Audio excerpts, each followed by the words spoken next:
Meenakshi Ammal Dental College and Hospital, Maduravayal, Chennai. Ranked number 13 by NIRF.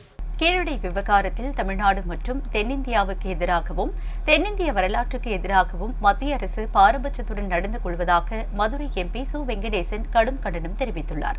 இதுகுறித்து செய்தியாளர்களிடம் பேசிய அவர், தொல்லியல் துறையின் ஆவண பிரிவின் இயக்குநராக இருந்த அமர்நாத் ராமகிருஷ்ணன் பணியிட மாற்றம் செய்யப்பட்டதற்கு எதிர்ப்பு தெரிவித்துள்ளார். இன்றைக்கு காலையில் ஒரு செய்தி என்பது வெளிவந்திருக்கிறது.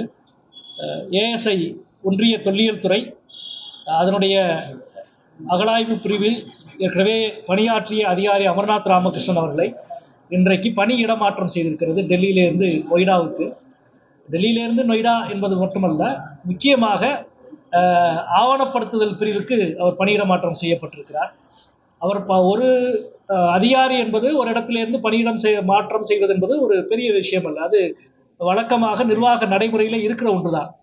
ஆனால் அமர்நாத் விஷயத்தில் நடப்பது என்பது நீங்கள் அறிவீர்கள். கடந்த 8 ஆண்டுகளாக தொடர்ந்து தமிழ்நாட்டின் தொன்மைக்காகவும் கீழடியின் உண்மைக்காகவும் எந்த சமரசமும் செய்து கொள்ளாமல் உறுதியாக பணியாற்றி கொண்டிருக்கிற ஒரு அதிகாரி அமர்நாத் ராமகிருஷ்ணன் அவர்கள்.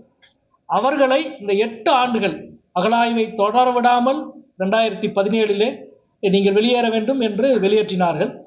அடுத்த ஆண்டு அவர் ஆய்வு செய்த 2 ஆண்டு கால அகழாய்வை அறிக்கையை நீங்கள் எழுத வேண்டாம், ஸ்ரீலட்சுமி என்ற ஒரு அதிகாரி எழுதினால் போதும் என்று ஏஎஸ்ஐ உத்தரவிட்டது.